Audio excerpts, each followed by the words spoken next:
mu kiro ekikeeseza olwaleero eggwanga lya Russia likoze obulumbaganyi ku ggwanga lya Ukraine mu kibuga ekikulu ekya Kyiv era nga wano kikasusa ebikompola ebiwerako okukkakkana ng'abantu 6 entamu zaabwe zivuunikiddwa n'abantu abalala 25 emagombe basimbyeyo kitooke.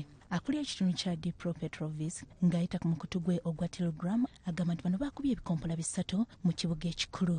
Wabula mmeeya w'ekibuga Alexandra Vilkul ategeezezza nti ebintu by'abantu byabukadde na bukadde biweddewo omuli ennyumba zaabwe era nga kiteeberezebwa nti waliwo n'abantu abakyawagamidde mu bifunfugo by'ebizimbe ebyakubiddwa so ng'ate abantu abalala 19 bali mu malwaliro banyiga biwundu okusobola okutaasa obulamu. Okusinza ku mmeeya w'ekibuga kino ebizimbe bya kkalina bikutte omuliro mu buwanvu bwa mita 7 newankubadde abadduukirize bakola buli kisoboka okutaakiriza embeera. Abantu abalala 4 be bakoseddwa mu bitundu ebirala mu kibuga oluvannyuma olw'omuliro okukwata ennyumba n'emmotoka z'abantu. Omukulembeze w'eggwanga lya Ukraine Volodymyr Zelensky ng'ayita ku mukutu gwe ogwa Telegram yatuusizza okusaasira kwe eri abakoseddwa mu bulumbaganyi buno. Abatujju bano bakyagenda mu maaso n'okola obulumbaganyi bw'ebikompola ku nnyumba z'abantu ba bulijjo ne mu bubuga obutono.